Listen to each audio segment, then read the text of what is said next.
Sonic Frontiers is right around the corner. In just a few short days, we'll finally discover all this game has to offer. Well, that's assuming it's not already been spoiled in its entirety by the time this video comes out. I'm looking at you, motherfuckers. I'm gonna keep this video nice and short, partially because I want to save most of my opinions for the big, fat, chunky review I intend on making, and partially so I can even get this out in time. That's also why there's less editing for this one. Well, that and a lot of what I'm going to say here is complete speculation, so I wouldn't even know what visuals to use in the first place. Have a Skylander. So, after several months of exposure and fluctuating marketing quality, just how am I feeling about Frontiers in the final moments before launch? I expressed immense disdain for it back when all we had to go off was the Game Awards trailer, and while my opinion hasn't exactly changed, I still think it completely breaks what Sonic is at its very core to move him into an open world environment, and the fact that they only decided to do this now, after Breath of the Wild won Game of the Year, really speaks for itself. But I mean, I pre-ordered the game. It looks kinda fun, I'm not gonna lie.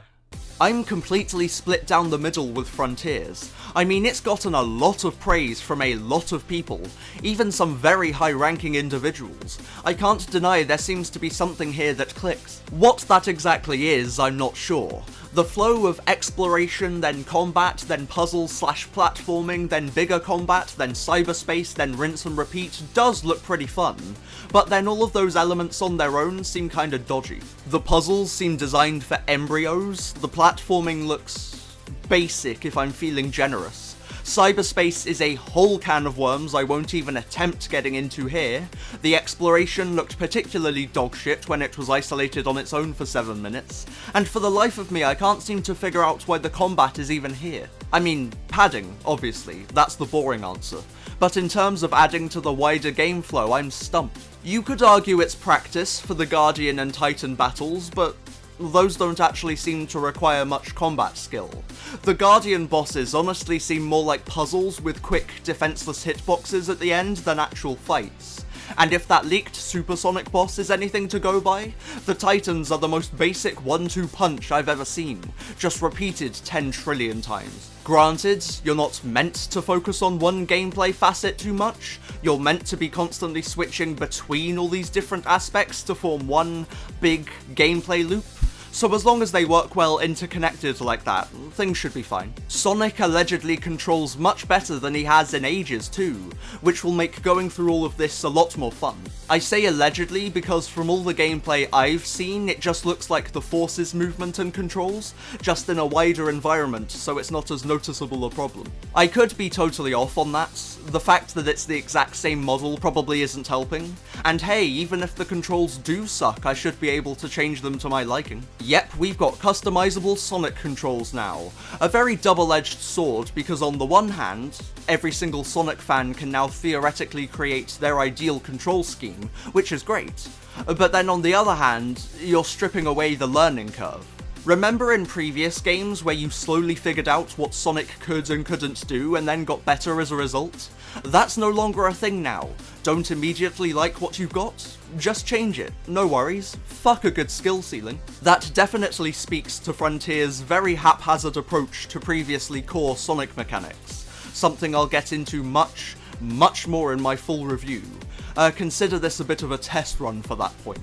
And hey, speaking of customization, we have skins again, one of the few things I'm happy to see carried over from Forces. There's actual full-on costumes this time too, though no colour changing as far as I can tell. I certainly hope that's a feature, the fucking racing game got that one figured out. I'm really digging the atmosphere too.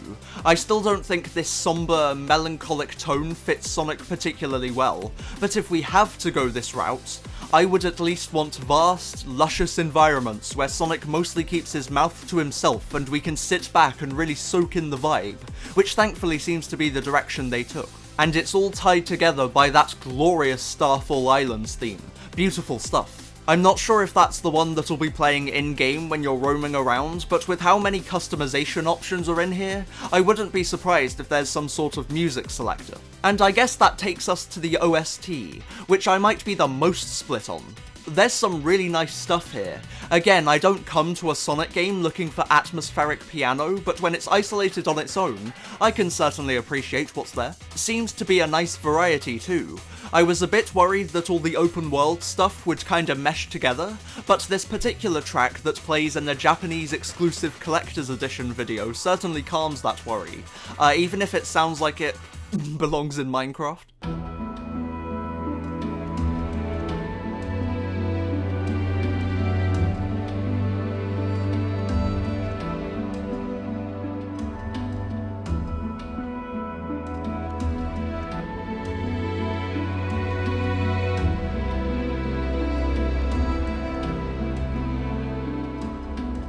And hey, if you're like me and prefer a little energy in your Sonic the Hedgehog, then they've got you covered in cyberspace.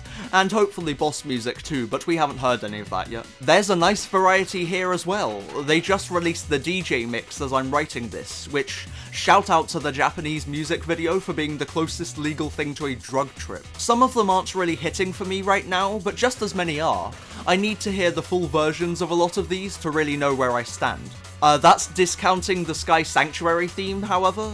I have been enjoying the fuck out of that one. And speaking of lyrical tunes, we have vocal themes back again. One even sung by One OK Rock, which is the far superior track, I am sorry. I'm Here is fine. I really like the bit at the start where the heaviness comes crashing down, but everything else is just kinda meh to me. Terrible name too. You cannot compete with titles like Open Your Heart or Live and Learn with I'm fucking here. Vandalize, however, now that's a title that can compete with the big boys. Helps that it's attached to a song that absolutely slaps. I've been listening to this one on repeat for quite some time now, loving the defeatist tone played so intensely. It's apparently the ending theme too, and man, I've never cried at a Sonic game before, but if the story is really, really good and then this starts playing while the credits roll, it might just get me. And that actually quite neatly brings us onto the story, which has me intrigued. I hesitate to say that I'm excited. As much as I trust Ian Flynn with the character writing, he didn't have much say on the actual plot, he just had to turn it into a script. And I'm torn because Sonic Team can make some really good stories that just get butchered by the writing, and I like the ambition that Frontiers seems to have, but the creative bankruptcy on display is no different than it was 5 years ago, and we all know how underwhelming that plot turned out. I also think they're overhyping just how mysterious this storyline is. I mean, it's a pretty safe bet that Sage and all these cyber creatures are just misunderstood allies trying to defend against that AI voice that's been suspiciously absent from all the marketing, but I do think we're still in for some surprises. There's been rumblings about a direct connection to the Chaos Emeralds for a while now. We still have zero idea what that mystery light figure in the leaked footage is all about, and I do get the sense that Eggman plays a much bigger role than they're letting on. They get him out of the way suspiciously early, and he clearly starts plotting something while in cyberspace. This is actually the one game where I'd be totally up for Eggman taking over at the 11th hour as the final boss, if you built up to it properly with him slowly building his own Titan in cyberspace using its vast data. I think it could work out really well. Also, I get a really scary feeling that they're planning some major status quo changing event in Frontiers. All this talk about tearing down the walls between dimensions, leaving the life you knew before, the weird focus on Amy and its strange connection to Vandalize, I don't know, I'm a little nervous. Look, you don't have a song as downbeat as Vandalize be your ending theme unless someone's dead or left behind forever. That's all I'm saying. Oh, also, we've got Sage, who's a character? Yeah, I don't have much to say about her yet. Right now, she's just kind of generically evil, although I'm sure she'll get some more dimensions to her personality when we get the twist of her not actually being a villain. And she apparently has zero connection to Infinite, despite them sharing a colour palette and red glitch motif, which is pretty annoying, and further proof that they still can't think up anything original to save their damn souls. We've also got Biggs fishing, a cooking minigame, random seeds of defense and power, not chows, and several other smaller things that I have basically zero thoughts on for now. I will say though, and I'm 99.9% sure this won't be the case, but if they're pulling a Bugsnax with the Cocos and they end up being sinister parasites and the true villains of the game, then that will be hilarious, and I want you all to know I called it. And that's pretty much where my mind's at with Sonic Frontiers right now, prior to actually just playing the thing. It's fully wrapped up development now too, so hopefully we have a pretty clear picture of what it's like. And no more early build debates, please. I didn't get into everything that's been showcased so far, like the prologue stuff, Roger's new voice direction, the intricacies of the combat and exploration, or anything else I'm sure they'll show in between me writing this and getting it out there. But I mean, hey, gotta save something for the review. Speaking of, videos might get a little less frequent and shorter in the next few months. No more 45-minute rankings for the time being, as Frontiers is going to be my absolute focus upon its release. I'm intending on doing multiple playthroughs, tests on how much of the game you can ignore but still beat it, and hopefully 100% if that's not too much of a ball ache. I want to really understand the game and its inner workings as much as possible, to hopefully craft the biggest and best review I can. I wouldn't expect it until at least February of next year though. I'm anticipating a multi-hour long beast. But of course I will still be making videos here and there. You'll get your yearly Game Awards video and Christmas shitpost. I'll probably have more quick thoughts about the Mario movie and Sonic Prime as we get more trailers, and you can always follow me on Twitter where I'm fairly active.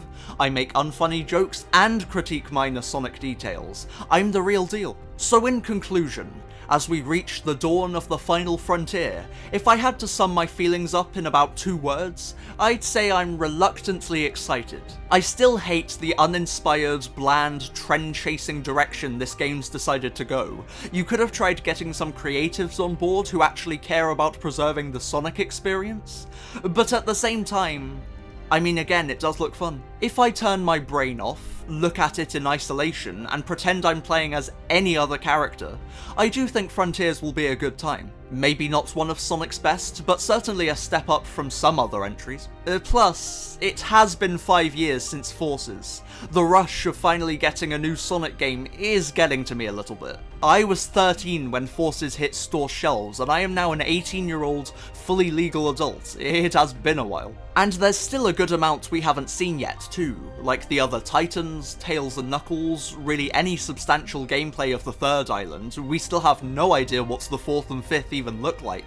I'm still holding out hope for a Snow Island personally. And hey, there was that original leak from way back in May of 2021 detailing some tree robot, which we certainly haven't seen anything even close to, as well as a ghost girl helping Sonic out. Holy shit, did we get the final boss spoiled for us in the very first leak? That'd be fucking bananas.